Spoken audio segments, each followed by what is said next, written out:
Good morning, good evening and Jai Hind to all.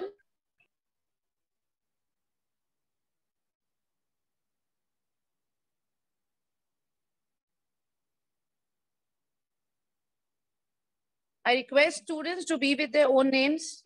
I can see some of them are not with their own names. I request, please rename yourself.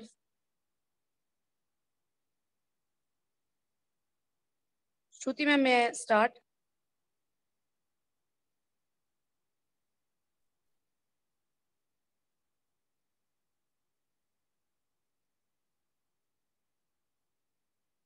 Okay.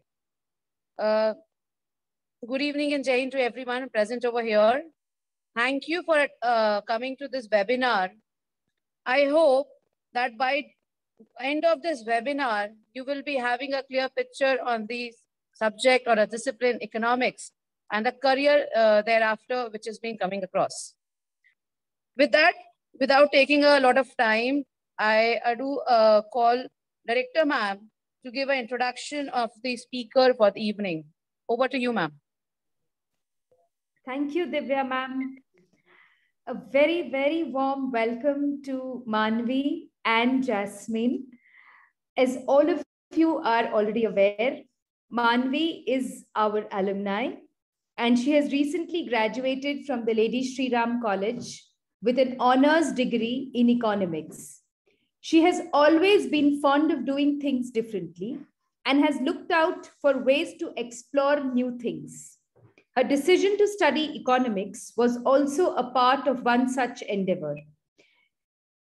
The field of economics fascinated her so much that she decided to pursue a master's course to study more details. Manvi will be joining the Warwick Business School in Coventry, England, to pursue a master's degree in finance and economics. She has a keen interest in the study of finance and therefore has decided to take up the CFA program. She has already cleared level 1 earlier this year and soon will be sitting for the level 2 exam. She advocates financial literacy for all and is thus taking her first steps towards educating herself. Now we come to the other speaker for the day, Jasmine Noor Hafiz. She is a graduate in economics from Lady Shri Ram College, Delhi. She's currently working as a research intern with the renowned economist Jean Drey and as a research assistant at Brown University. She loves to explore economics from a socio-political lens. Now I'll take the opportunity, children, to introduce Jean Drey to all of you. Jean Drey taught at the London School of Economics in the 1980s, his only full-time post, and at the Delhi School of Economics, and had been a visiting professor at the G.B. Pant Social Science Institute, Allahabad. Presently, he is an honorary chair professor of the Planning and Development Unit created by the Planning Commission, Government of India, in the Department of Economics, University of Allahabad, India. He has made a wide-ranging contribution to developing economics and public economics with special reference to India. He has worked on many issues relating to development economics, including hunger, famine, education, gender equality, childcare, school feeding, employment guarantee, etc.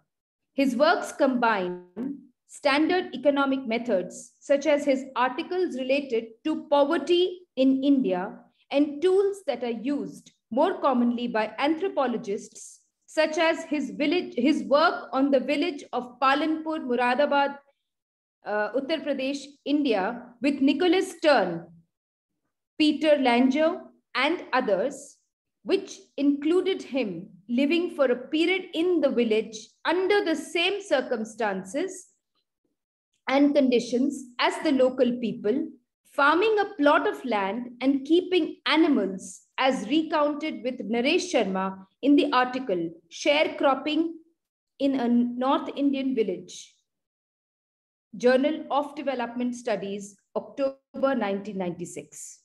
I'm really excited, enthusiastic, looking forward to the session by both our dear young economists, budding economists of our world. And also, my heartiest welcome to Jasmine. And thank you to Manvi for getting Jasmine on the panel discussion. Over to you, Manvi. Thank you.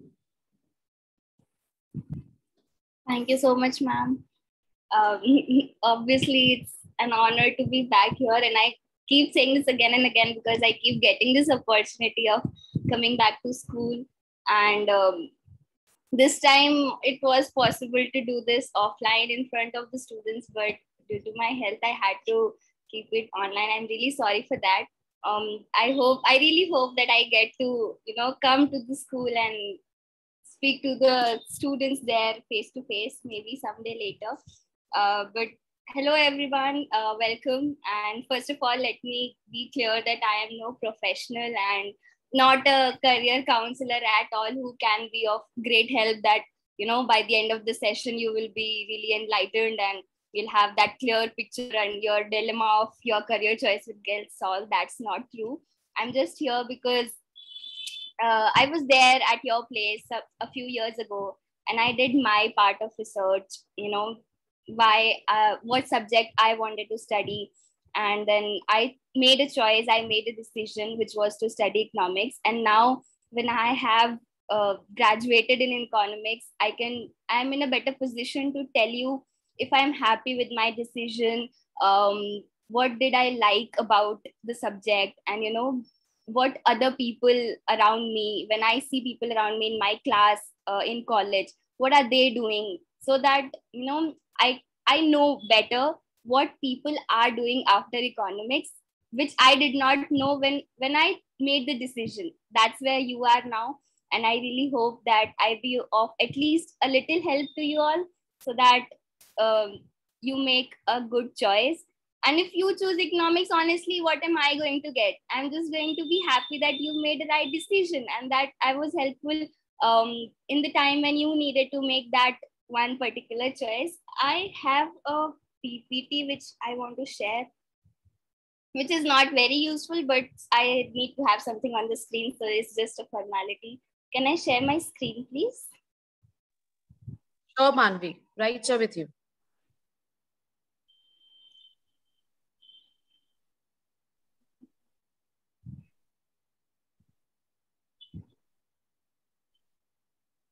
Okay. Is it visible?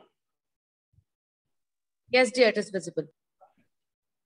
So I'll just keep it very short so that you guys can take it over and you people ask me what you want to ask. I did go through the Google form where you all put in your questions, and most of you all had the correct and relevant question about what is the scope of economics, what are the career options available once you study economics, and a few of you had very classroom type questions, only one or two, like how is money created and such questions. It's good to have those questions too, but I think you'll study them in quite details in your class 11 and 12th curriculum, and your teachers would be the best person to answer those. So I'll just be taking up the question related to career, and in advance I apologize if I go wrong anywhere, because as I told you, I'm not a professional and I'm really nervous, but let's hope for the best. Right.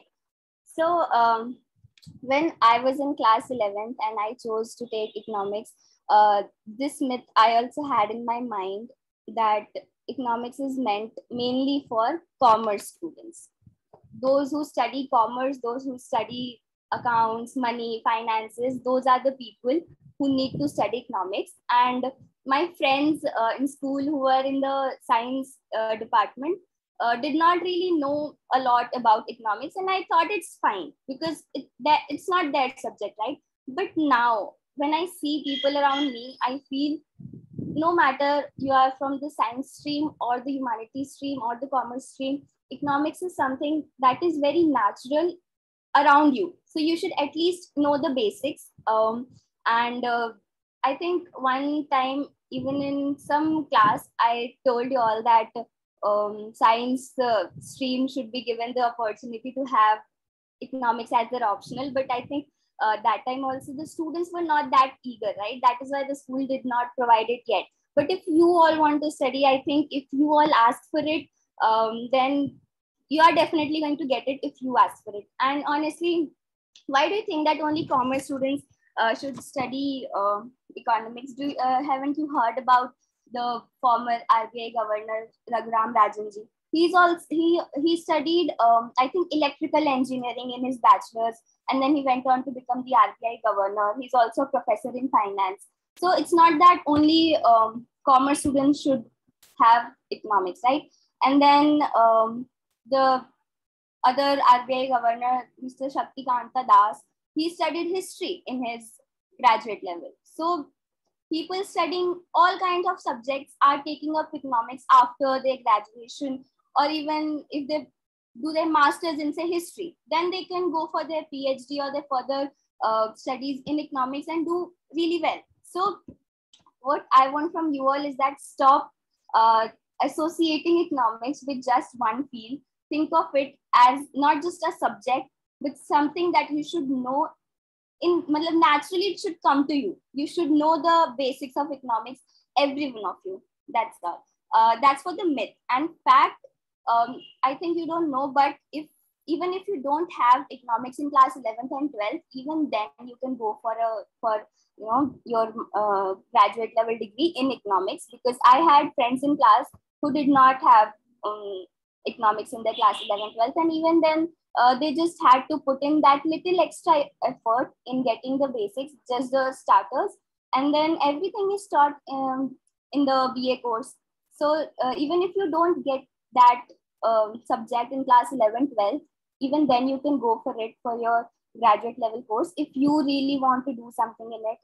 And something as a piece of advice is that if you choose to study economics later, you should definitely have mathematics in your class 11, 12 for two reasons. First, because when you go out there to get admissions, you will need maths, definitely. Most of the prestigious colleges require that you have maths in your class 11, 12, no matter what marks you get. It's not that they really want you to score well in maths in 11, 12, but you should just have it. You should have studied maths in class 11, 12, and this is true for most of the colleges. Now you can definitely look for a few colleges who do not require maths, but then most of the prestigious ones do. And secondly, because the course, when you study economics, you will have maths as an integral part of the curriculum, not just as one subject. There is one subject called the mathematical methods for economics. That is complete maths, I agree. But even some subjects like microeconomics, even microeconomics will have such details of maths which you will face problem in studying if you do not have maths in your class 11th and 12th, right? So that is my piece of advice. If you want to study economics later, definitely opt for maths. I mean, I dreaded maths like anything. I was so afraid of maths. I could not have that confidence. The day I got into that exam center for giving the maths exam, I thought, I don't know, it's going to spoil my results or something. But then I knew I had to study economics. So I just took it up and I did quite well. So that was not a problem. That's all for myths and facts. Okay. Now, one more fact about economics, let me tell you, is that it's like economics is like potato. You know, you can cook anything with potato. Any sabzi goes well with aloo, right? Barring a few, definitely. But economics is like that. Any subject you like, you can combine it with economics, and that is going to give out great results. Obviously, I haven't heard a lot about medical with the economics. That's one thing which I don't really hear about a lot. But if you are going for engineering, what will you study? You are definitely going to have maths, right? and computer sciences, that has such a good combination with economics. If you study, say, you can see in the list machine learning. Machine learning will have R, Python, Excel, Tableau, and some other coding languages you will study in that. But if you combine that with economics, that is going to give out really good results, because in economics also, we had options to study, say, models. So how do you create a model? Using some languages like R and Python. And Excel is definitely one of the best tools for data analysis. And that is something which you can do after studying economics. And suppose you like English, you like writing, then if you have the knowledge of economics as well, then think what you can do. You can apply for any job in the content writing sector, right?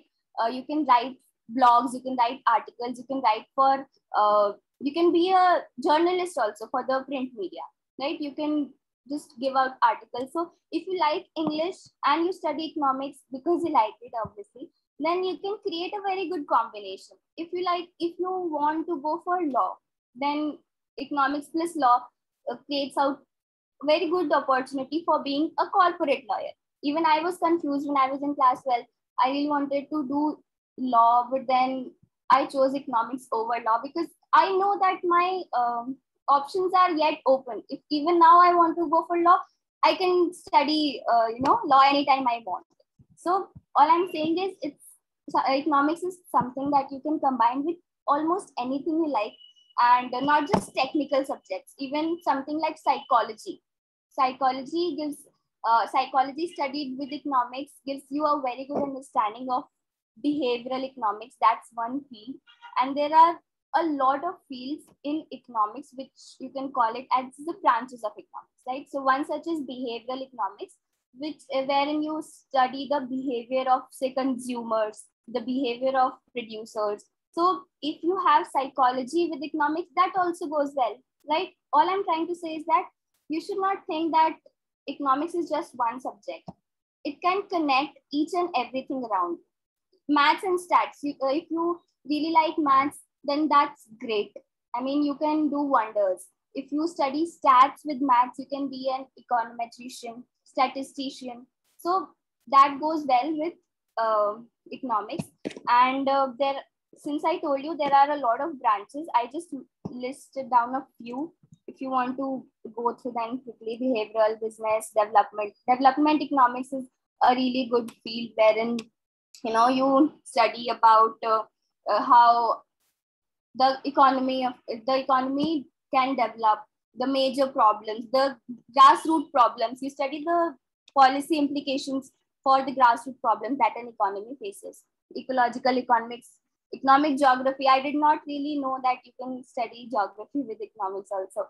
Energy economics is also one such growing field in the field of energy and economics, because see, what is economics? It's about making the best possible use of the limited resources. Now, the most limited resource one can say is money, but almost all the resources are limited, and you need to know how to make the best possible use of that.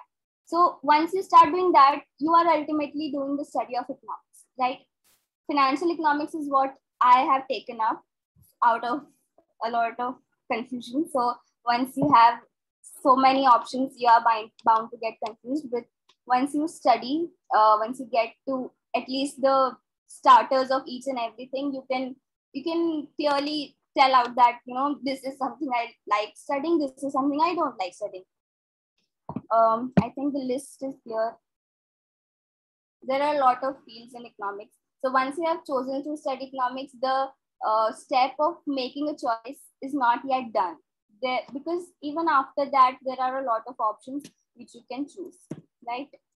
Now, some career options you can choose right after your graduation. So once you graduate, you can decide to work, and that's completely fine. And people are getting really good packages right after their graduation.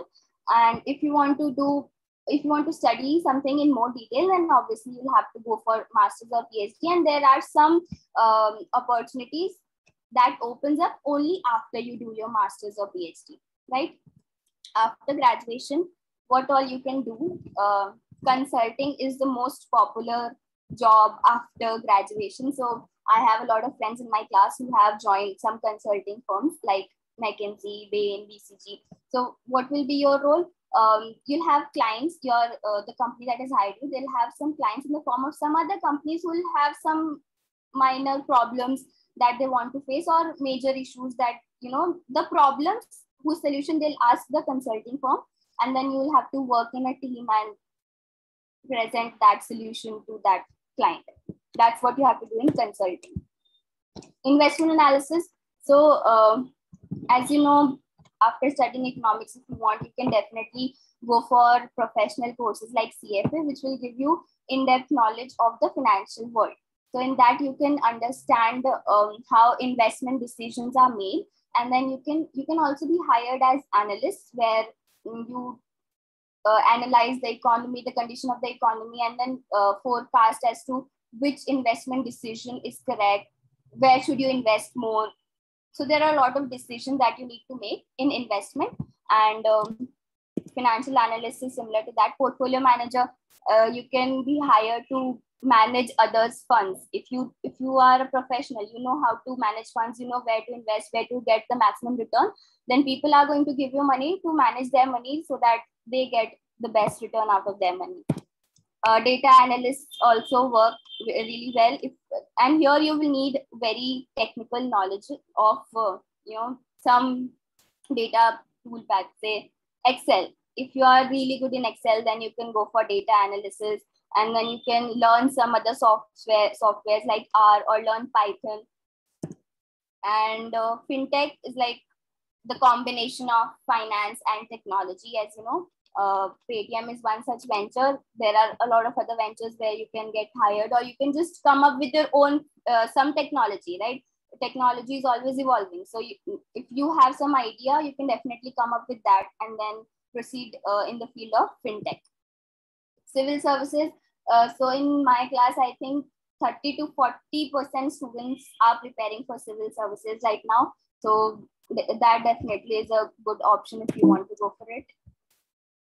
Journalism, as I already mentioned, you can join any kind of say print media or electronic media. If you have economics knowledge, then basically the business news channels will be a good venture for you. Say Bloomberg, that kind of thing. If you are also interested in writing plus economics.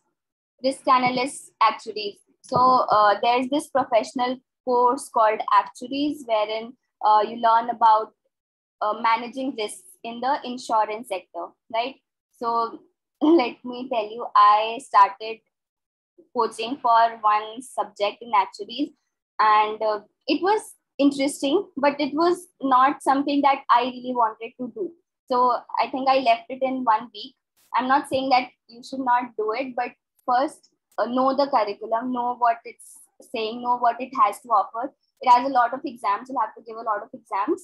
I think some more than 15 exams to clear the entire actuarial program. But then if you are able to clear, say, 5 or 6, then you are going to get good jobs in the actuarial market.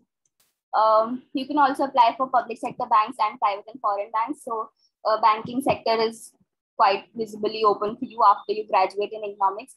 And this list honestly is not exhaustive. This is something that came in my mind, or I research here and there, and I just created a list so that I have something to present to you. But honestly, there is a wide option open for you once you graduate in economics. And it's not that you have to choose something that you have learned in your grad course, right? Even if you want to take up, say, designing, then why not? Even after you have studied economics, you can just go for designing. At least you'll know the best price that you can offer for your talent or for your product. So I think that's all after graduation. And entrepreneurship is something which you can do anytime, even if you're not a graduate. Right after class 12th, you want to start a venture, you have a really good idea, and you have got the seed funding. So then why not? You can do it anytime, right?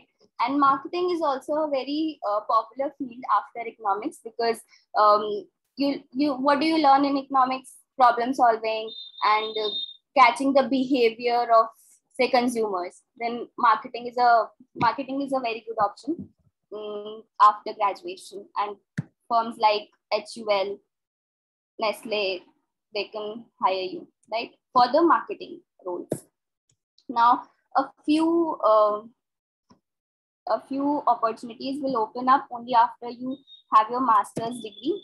So you can be called an economist if you want.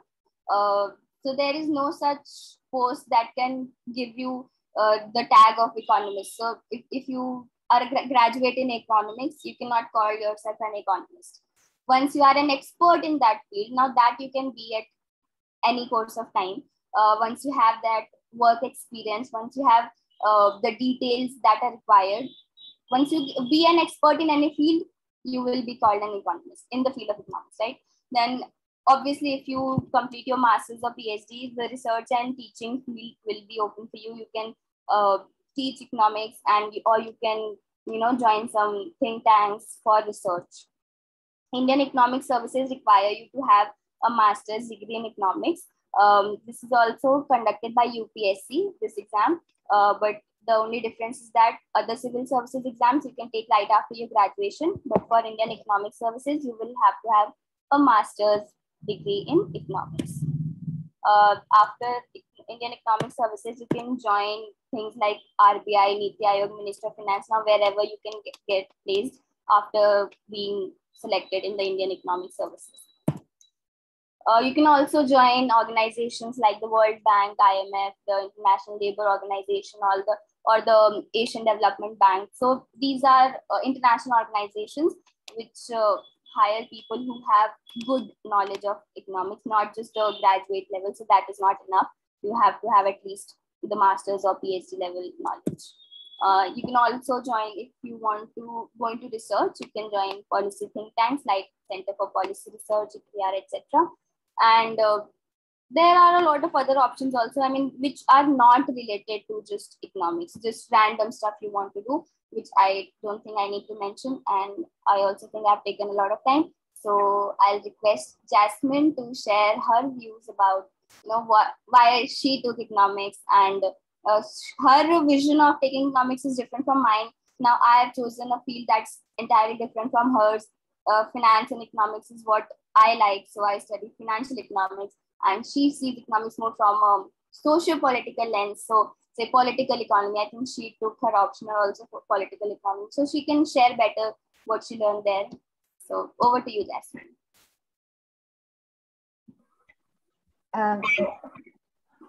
Thank you so much, Manvi, for the introduction, as well as for your very beautiful talk. I hope I'm audible and visible. You are audible, but I don't think you are visible, Jasmine. Okay. Yes, now you're okay. So I have not prepared a presentation like Manvi, but then I think I'll try to share whatever I know about research and academia in the field of economics. So right now, I was Manvi's batchmate, and I've just completed my graduation. And I'm working as a research intern for the economist John Dress, and I'm also working as a research assistant for 2 PhD scholars at Brown University. So that's what I'm doing. And I've pursued a couple of research internships throughout my graduation. And in my 11th and 12th, I was a humanities student. So I have always loved the social sciences. And for me, economics, as Manvi said, I always like to study the intersections of economics with other social sciences, say political sciences, sociology. Subjects like that are what intrigue me very much. Now I'm looking to pursue my master's. I have got into University of Warwick, where Manvi is going to pursue her master's, but I'll not be, I'll probably be taking a gap year and working in the research sector for some time, and then applying and then going abroad for my education, hopefully. So, okay, so when we talk about research, I'll keep it very brief so that you can also ask questions later on, and both of us can try to answer. Now, in terms of research and academia, I think there are opportunities that come to you right after your graduation, after your bachelor's degree. And those opportunities in research tend to be very limited, and mostly in the form of some internships or certain research assistant positions. Then there are lots of opportunities that come to you, as Manvi said, after you complete your master's. A lot of the research opportunities that are available, especially in India, those are looking for master's students who completed their economics postgraduate degree. And then there are PhD students who get into more higher positions in research, like research fellows or postdoctoral fellows, or even teaching in academia in India or abroad. So when you look at research careers in India, I think with my limited knowledge, I can tell you that in India, so we have broadly, if you can classify, you have people who go into the development sector in research. So that is not pure economic research, or that's not work in the pure economic sector. A lot of that is related to public policy or governance issues, or how in developmental issues. There are a lot of think tanks and other organizations that are working in this development sector.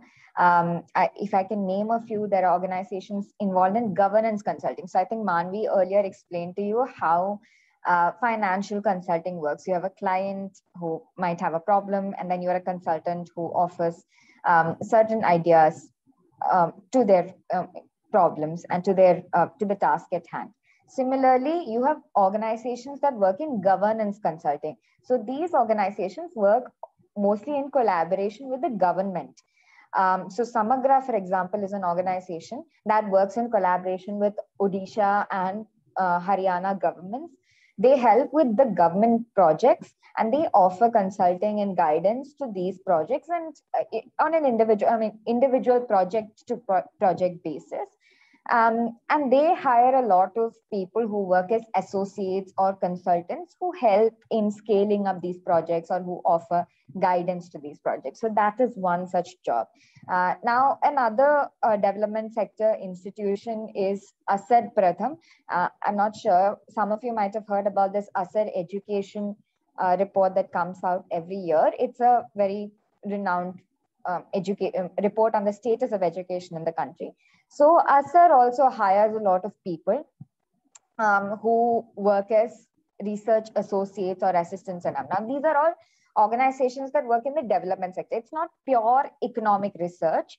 It is related to economics, but more on the intersections of public policy or other developmental issues. So that's what they focus on mainly. So that is one job that people transition to.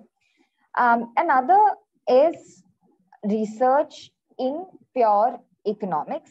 Again, that can also be research in two settings. So you can do research in a semi-academic setting, like a think tank. Now, in India, you have a lot of think tanks, India as well as abroad, international think tanks that you can be part of as well. And these think tanks regularly hire people, especially economics graduates, who can work as research assistants or research associates. If you have a PhD, they also hire you as research fellows.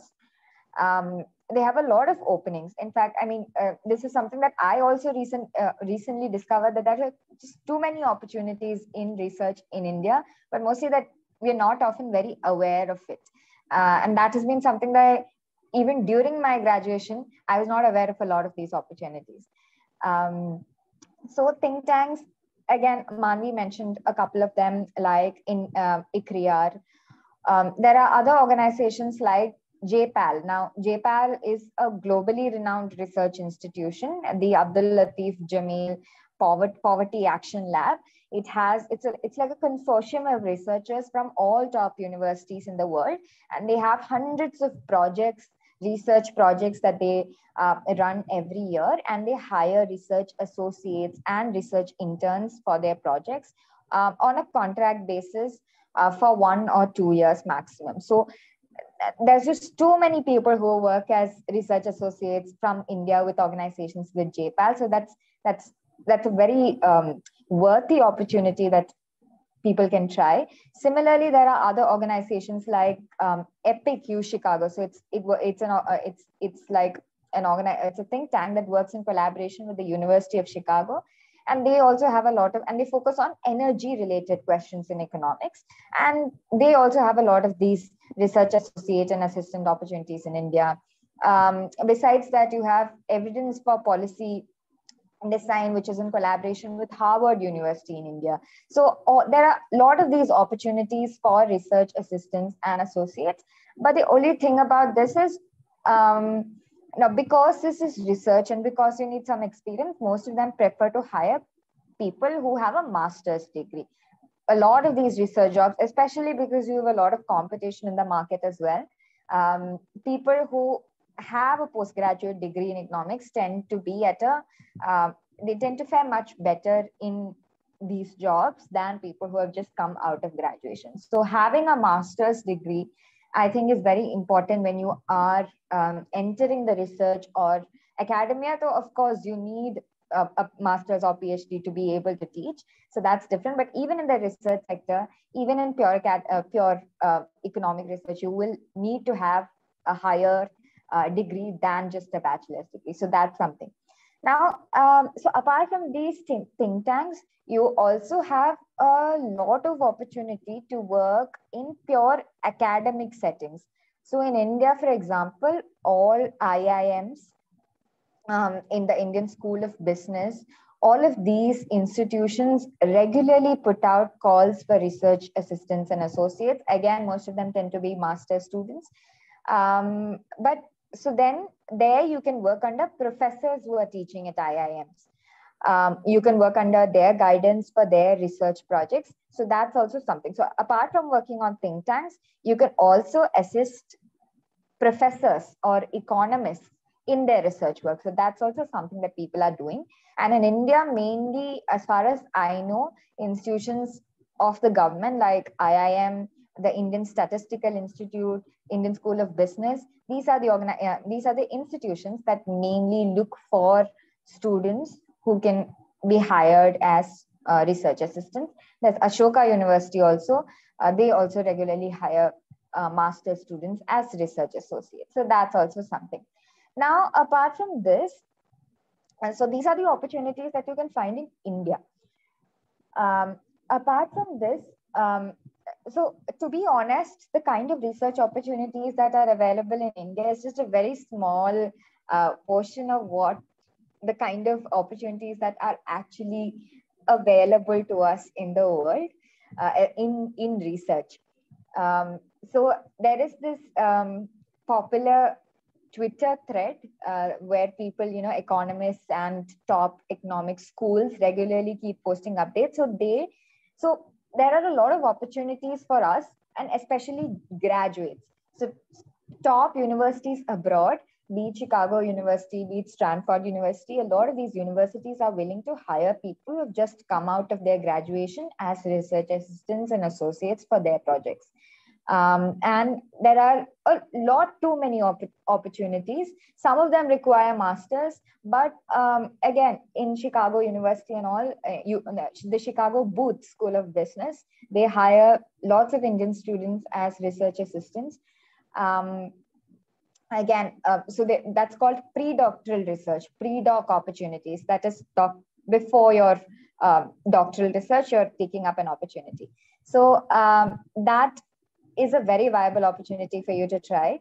And again, right now, a lot of these opportunities may be online because of the kind of work environment that we are in, but they also offer you the opportunity to go abroad, they pay you. So before pursuing your master's, there are a lot of people who go abroad to these universities and stay there and work there as research assistants. So that is a very viable opportunity. And there are a lot of professors who are willing to hire Indian students, professors abroad from top universities who are willing to hire Indian students and also bachelor students for these kind of projects. So that's also something you can do. Now roughly, because most of these jobs require you to have master's or PhD. I'll also just talk about master's admissions in general. Before that, talking about academia. Now, this is all about the research kind of jobs that's available. Academia, you can teach in top universities abroad or in India. So again, okay, so I'll come to master's and PhD before I go to academia, because there are some technical problems in who can pursue an academic job in India with what kind of degree. So master's, again, if you're working in research or academia, it's just, it's required of you that you have a postgraduate or higher degree. In India, top schools that offer economics masters include the Delhi School of Economics, which is under the Delhi University. Then you have the Indian Statistical Institute. Besides that, you have the Indira Gandhi Institute of Development Research that's in Mumbai. And you also have JNU. So these are the top places that offer economics. And a thing about this is, again, as Manvi mentioned, a lot of this is going to be highly quantitative. So in ISI, for example, the course itself is quantitative economics, MSc in quantitative economics. So that's a very highly rigorous, you feel like you're studying maths more than you're studying economics.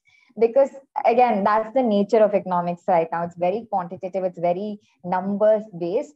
So that is something, if you are entering into economics, that is something you will have to work on. How much ever you don't like maths on a personal level, you will need it when you're working. You'll need it throughout your career if you're working in economics.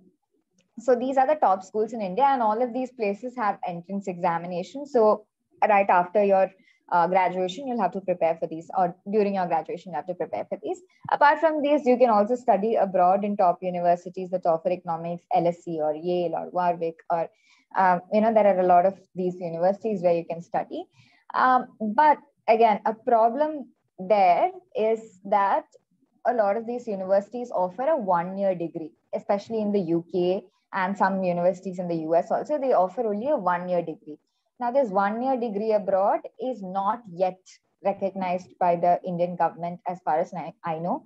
So if you're applying for an academic job in India or a government job in India, so for example, if you want to write for the Indian Economic Service, or if you want to apply for a PhD in India, or if you want to get into a teaching position, like if you want to write the NET exam and become a teacher in a university in India, you will have to face some, I'm not sure if you will be able to with a one-year degree, because it's still not recognized by the government. So that's one problem. And I mean, honestly, that does not make a lot of sense for the Indian government to not recognize a degree from a top university abroad, but that's just how the system is wired right now. So that is a problem.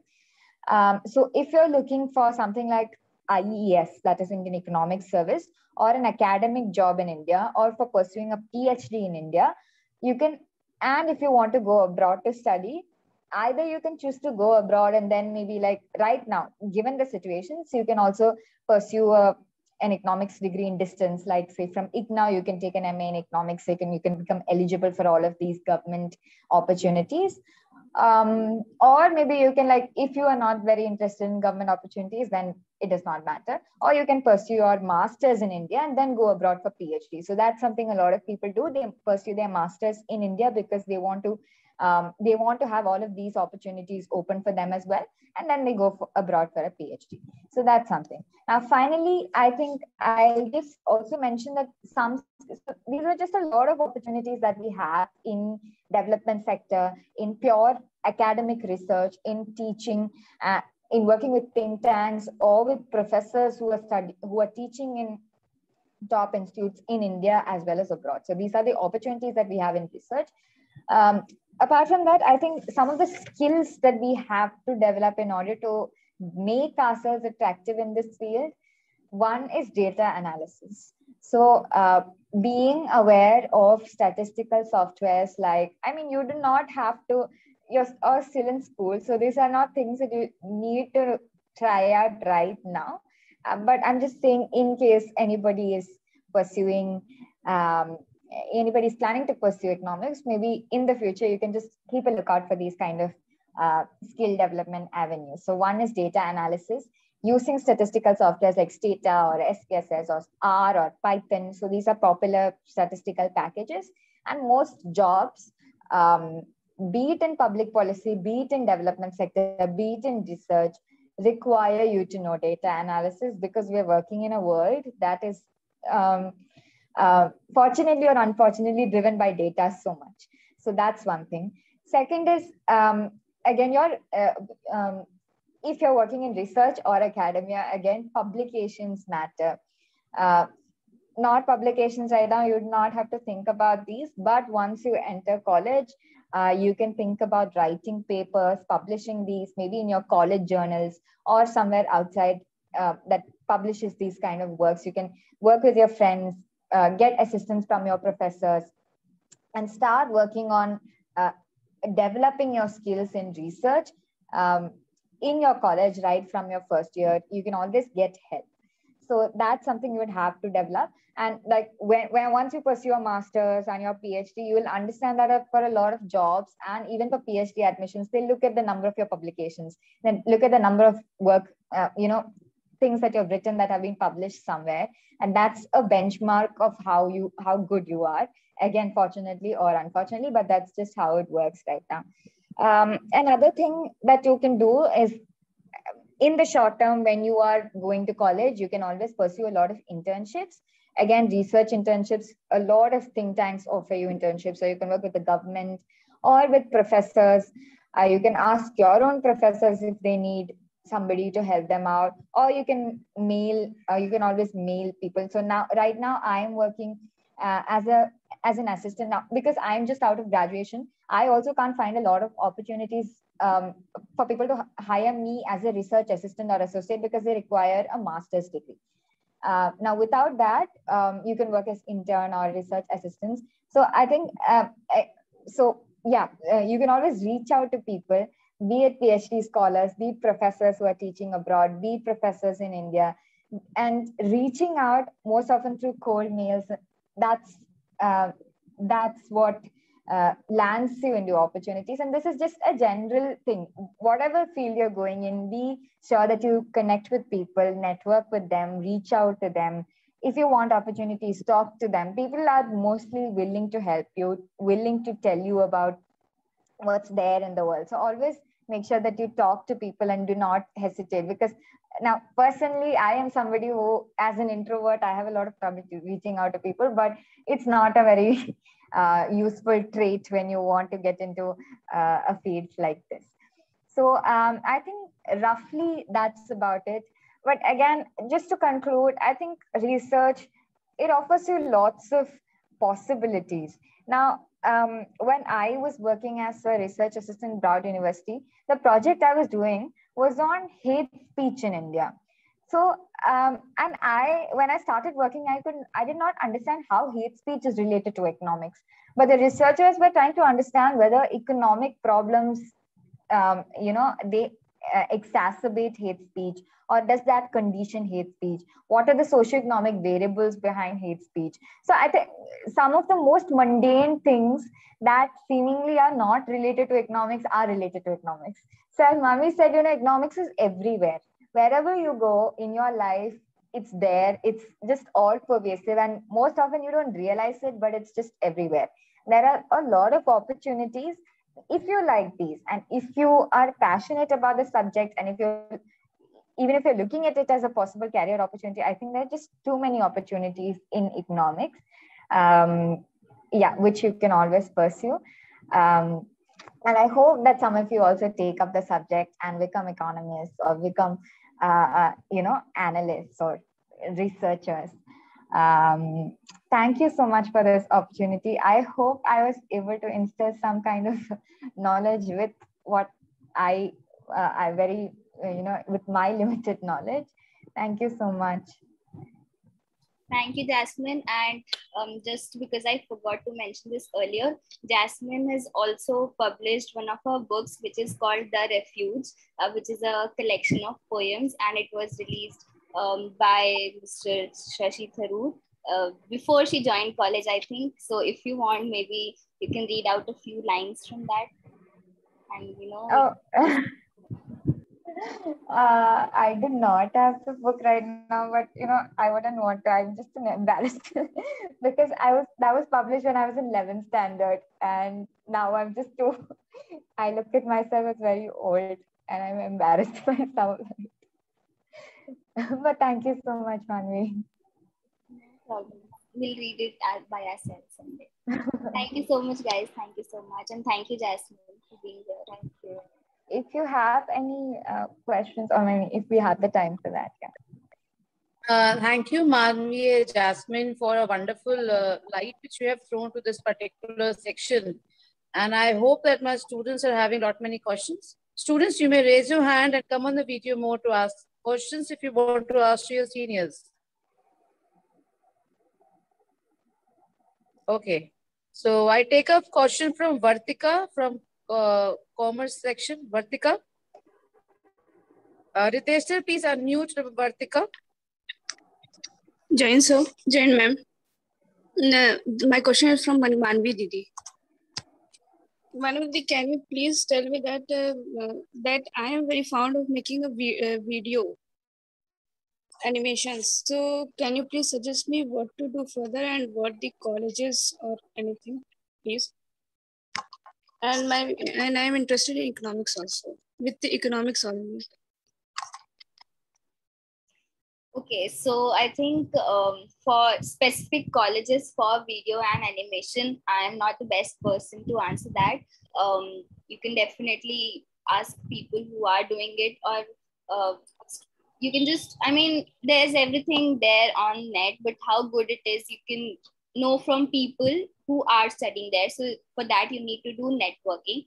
But then if you ask me for economics, no matter which college you join to study economics, you can always use your talent in video animations, your hobby as a part in, say, by joining some society. So at LSR, we had people who were doing economics were doing a lot of things together with their studies, right? So we had other societies for all kind of co-curriculars, even dance, music, or photography or video animation. So if you want to take it up just like a side thing with your proper economics, you can just go with any course in economics and then take that up, say as your hobby, or just join one society or other. There are numerous opportunities, especially in Delhi, related to video animation. So if you want to go to colleges for courses, particularly for video animations, I don't think I know of that right now. But with economics, you can definitely take up video animations, and that I think anything that you love, you can take it up. So that's not a problem. Thank you, Manvi. Thank you, Vartika. Next is Arshita Jaiswal. Arshita, please come on the video mode, beta.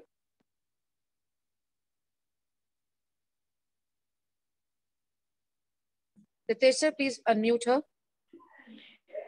Hello, Manvi Didi and both of you.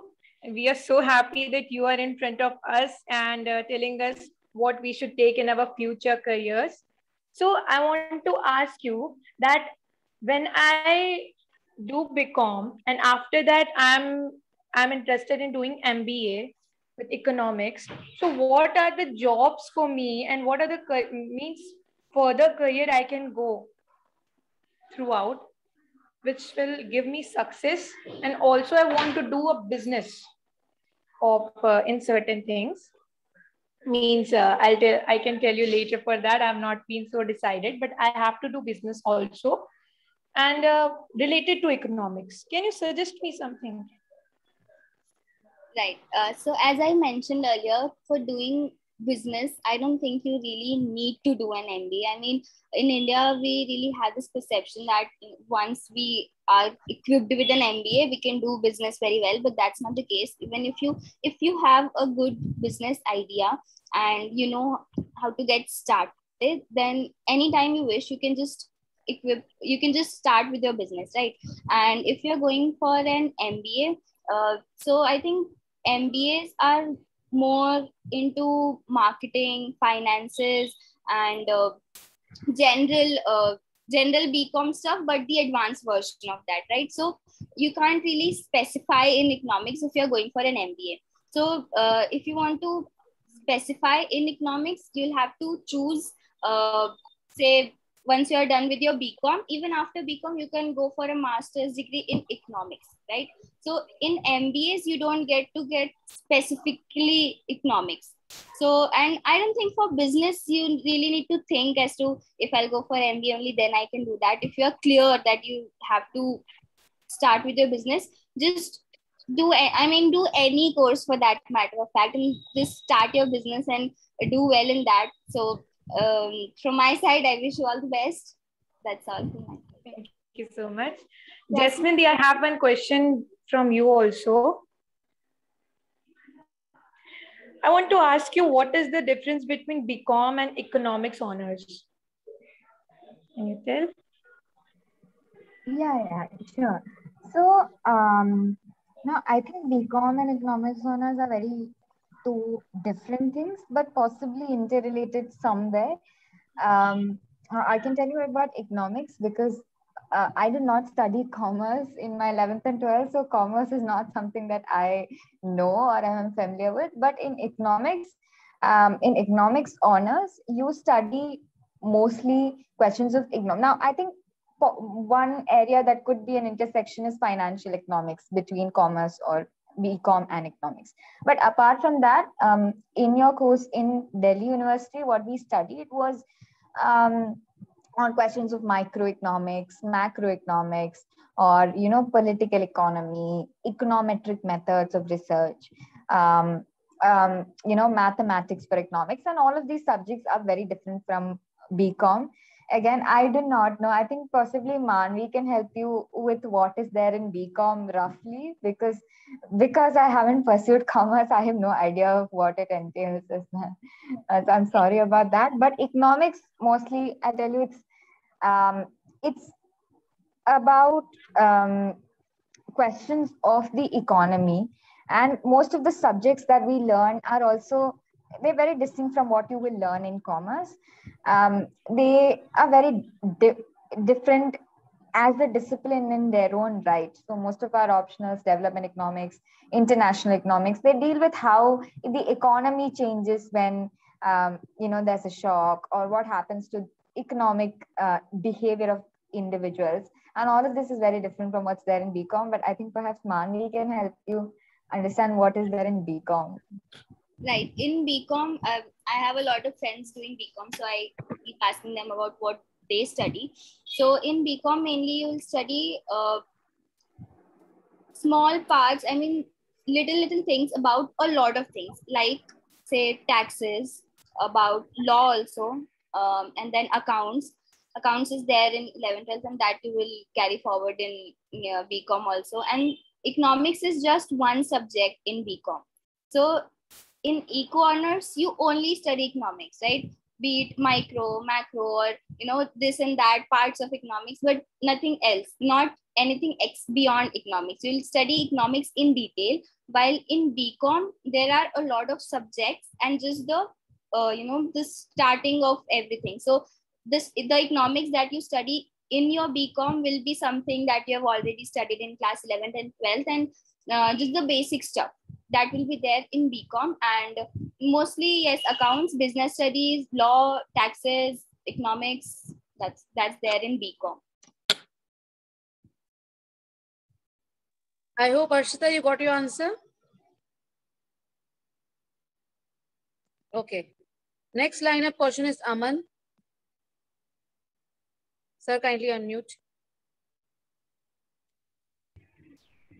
Jain, and very good evening to everyone. Myself, Aman Kumar Singh from Class 12th Commerce.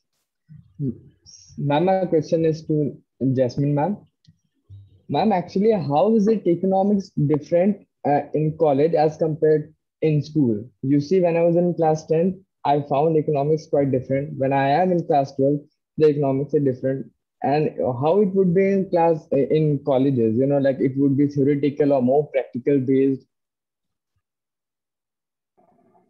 Okay. Over to you.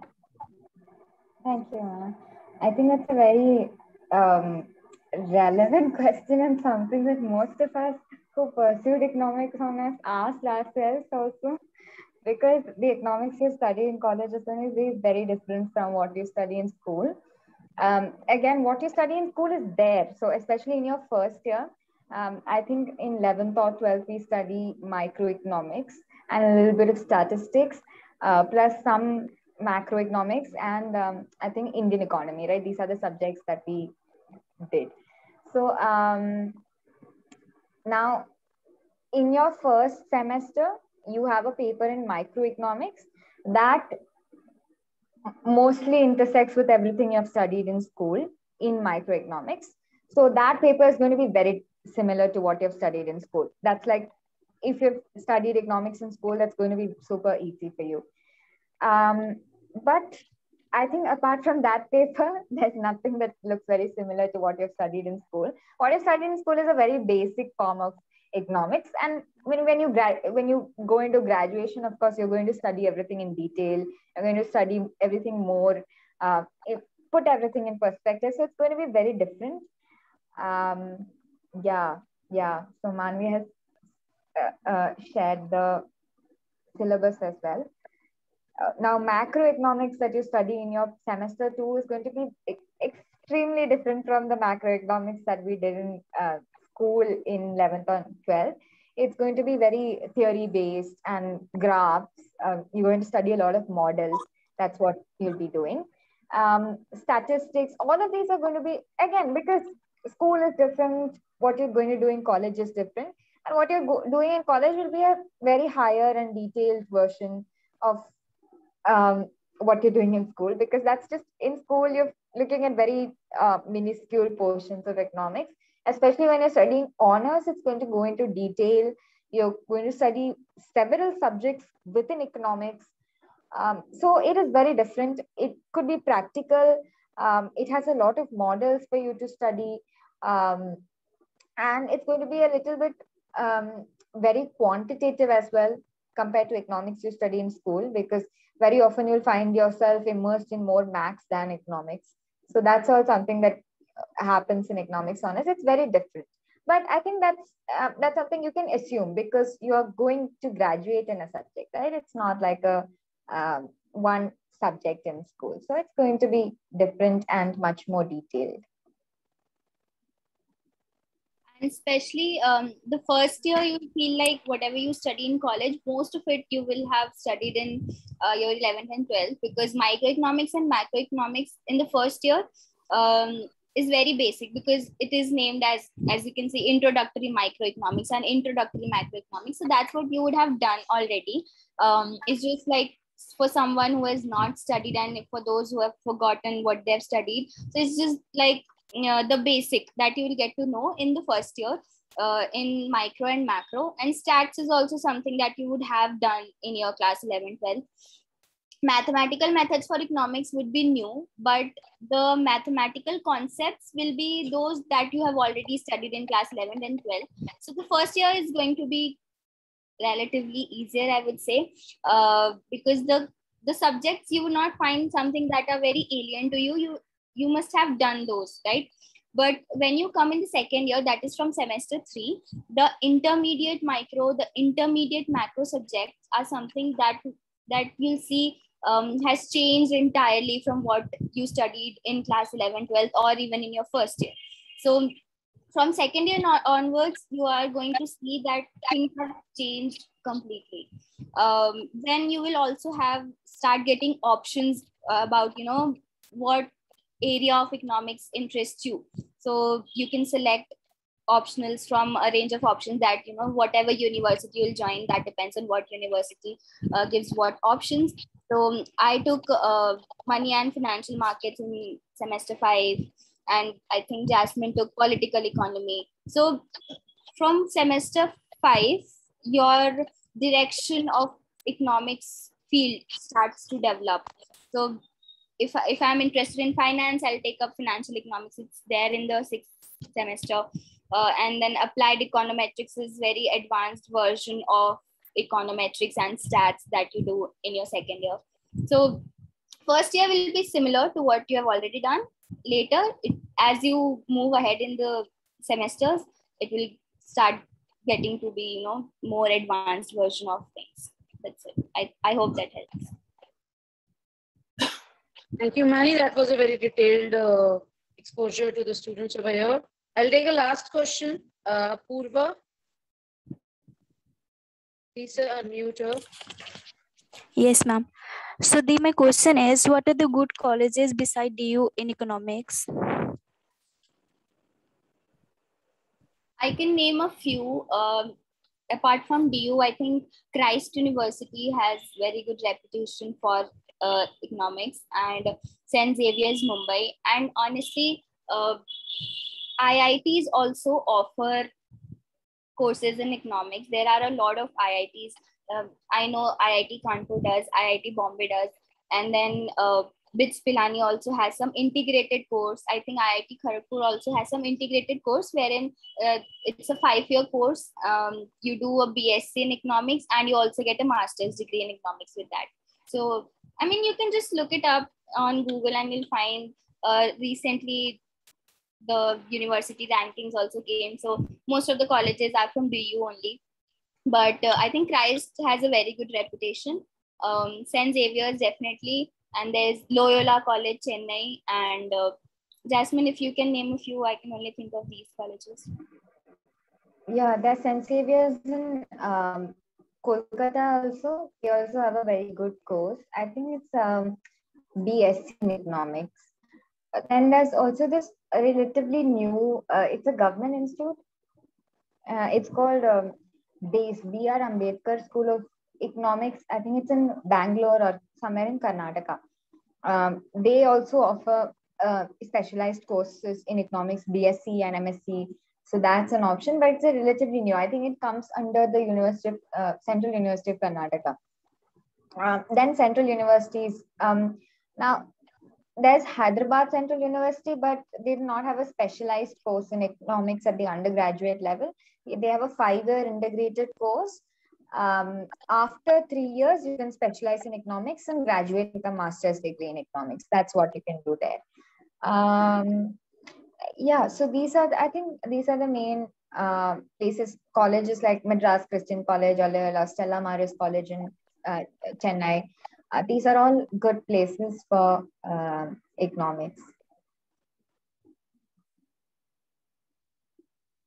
Thank you. Okay, I have 2 more hands over here. But the last is great. Okay, Balram, please be quick, Victor. Ma'am, my question is to Manvi ji. Manvi ji, what are the education to become an administrative service manager? Can you say that again?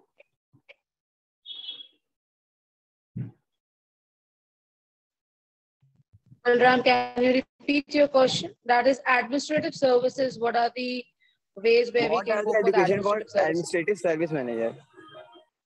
I don't know what you mean by administrative service manager, but obviously you can go for administrative services, which is the IAS, as I can understand. I mean, I'm not sure what you're asking, but the IAS, you have to prepare for the civil services exam, and then in that, for optional, you can take up economics if you want. Administrative services manager is not something I have heard of. That services which you're talking about. So what preparations or how we can go through that as that Indian Economic Services? Okay, Indian Economic Services will have mainly economics and general knowledge. So whatever you have studied in your undergrad level for economics, I think that is more than sufficient for what will be required in the Indian Economic Services exam, but in more details, and you should know how to write them properly, because in undergrad level you just have to fill your answer sheets and you don't take that seriously. But once you start preparing for something like the Indian Economic Services, you have to know each and every details, and it's the test is theory paper. For economics you have to write answers. So for Indian Economic Services, you should know how to write the best answers, but the questions might be the same that you have studied in your undergrad or master level. But the answers that you're going to write will be very different from, the examination level, so in the Indian Economic Service level exam, and the answer that you write in your graduation or masters, that would be, so the quality of your answer would differ. To prepare, I think if you are very confident about what you have studied in your undergrad level, then you can just go through the syllabus and then get the best books out there for those subjects and prepare by yourself. I mean, that's what you can do. Thank you, Manvi. Just Last question. anything to Bhumika? add? Okay, you were speaking. Bhumika? Ritesh, sir, please unmute her. Yes, ma'am. My question is mathematics is necessary for doing any economics courses? Yes, definitely it is. Firstly, as I mentioned, because you'll have to have maths as a requirement to get admission into the economics courses. And even if you find some college which gives you those courses without having maths, then ultimately you are the one who will be facing problem, because then you won't understand. You'll just be like, it will get very difficult for you, because once you move higher the ladder in this field, the mathematics is going to become more and more rigorous. It's not like once you graduate, maybe then you can get rid of maths in this field. It's not like that. You'll have to face maths everywhere. So if you have it in your 11th and 12th, I think that's the best way out. I hope you answer. So thank you so much, both of you, for answering all the questions which your juniors were asking. Now I would like to call upon Principal Sir for vote of thanks. Principal Sir, over to you. Thank you, Divya ma'am. Good evening and Jai Hind to all.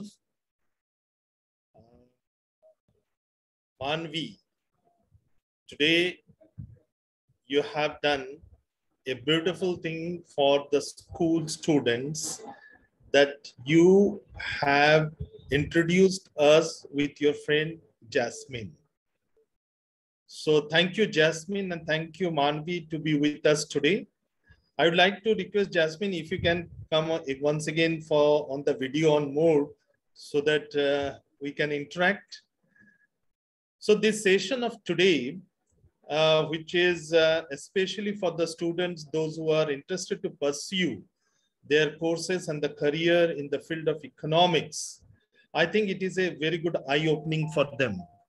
All the students, you have listened to the two younger economists. I was just thinking like that when I was listening to both of them. I must share with you that India has got two Nobel laureates from the field of economics.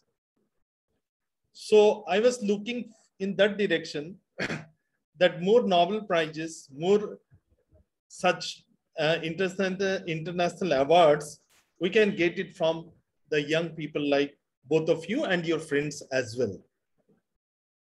Now, Manvi, when you started with the myths and the facts, that is very important. That is very important in the sense that you have answered many of the queries and the questions which is there with the students.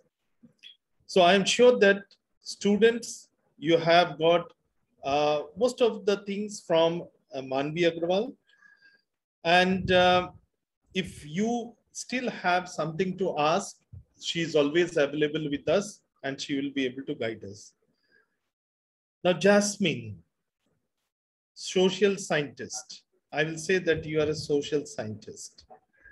The way you explained about the field of the research with economics, I think it is quite interesting for everyone, those who have listened to you very carefully. I was listening to every word you have spoken. Everything which you mentioned, that how you can think of research with economics. And children, if you have listened to both your elders, seniors, both mentioned that they had taken a decision what they have to do probably when they were in class 9. So when Manvi, she mentioned that she want to continue with the commerce, whereas Jasmine mentioned that she want to do with the humanities.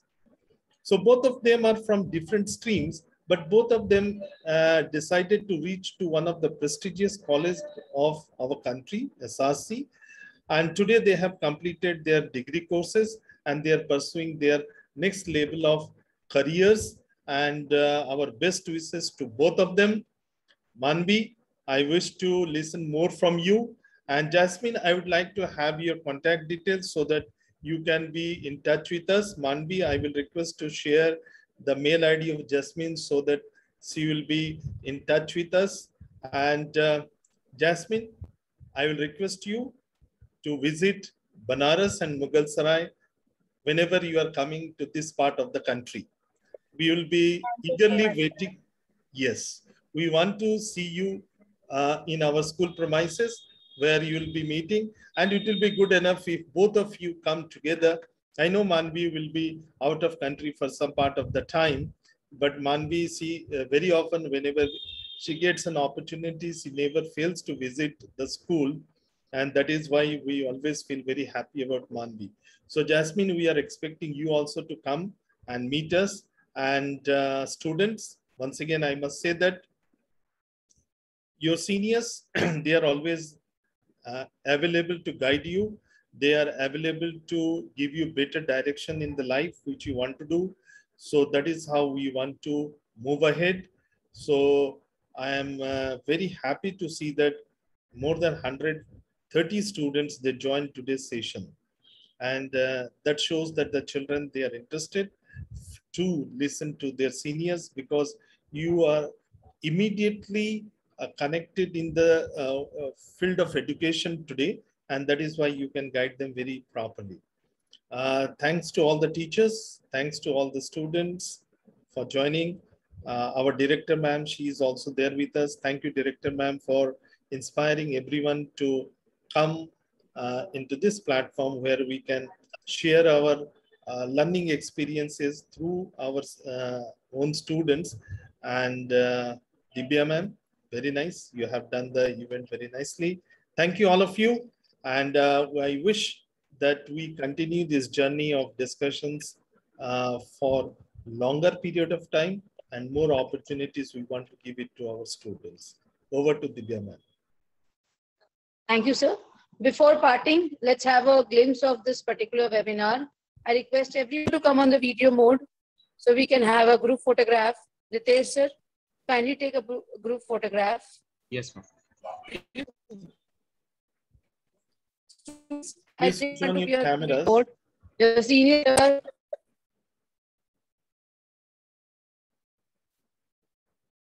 senior, sir, it will be an opportunity to have a picture click with them.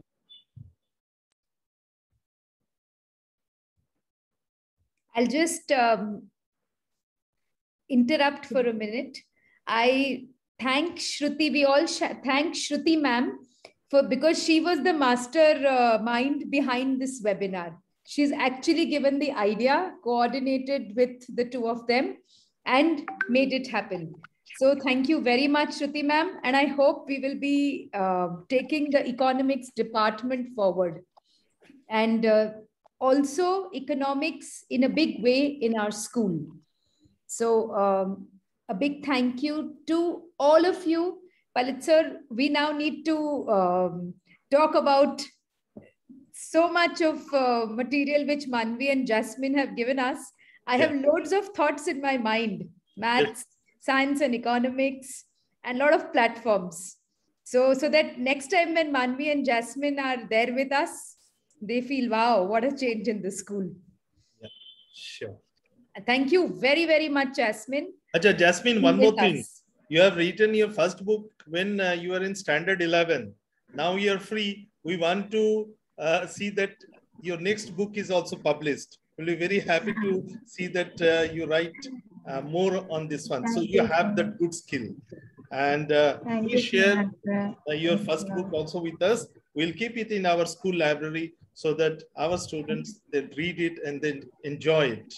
Yeah. But what's in fact, the Lalit sir, what we could do is, in case Jasmine has time, we can ask Jasmine to come over for another session, and that will be about her book and how she was motivated to write her book in class 11th. I mean, it's a dream come true if some of my kids write a book in their school, during their school days. So I would definitely want Jasmine to motivate the children. In case Manvi, you are free and you can join, it'll be really, really great. Even from London, you can join. So thank you very much. Manvi, I am feeling so proud of you. Thank you so much for contributing back to the school in such a beautiful way. I'm having goosebumps talking about you. Love you loads, Beta, and God bless both of you. Thank you, ma'am. Thank you so much. And for all the students, you can just anytime contact me by any means you want on all the social media platforms, or you can have my email ID or my number, anything you want. So anytime you need me, I'm there. Just know that I'm not. Manvi, I think you can type your email ID. Okay, ma'am, sure. So that kids can connect with you. And Jasmine, if you can also... Yeah, I'll do that. Okay.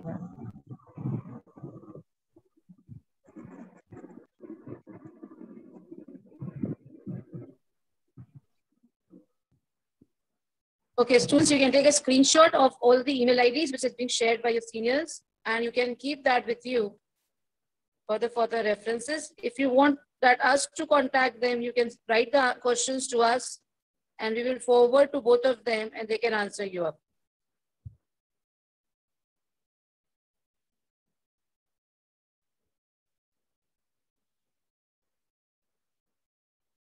Thank you to all for joining it up. See you in the next sessions. Take care of yourself, all of you. Be happy. Today is Ganesh Chaturthi. Happy Ganesh Chaturthi to all of you. Thank you, sir. I request Ritesh to end the webinar.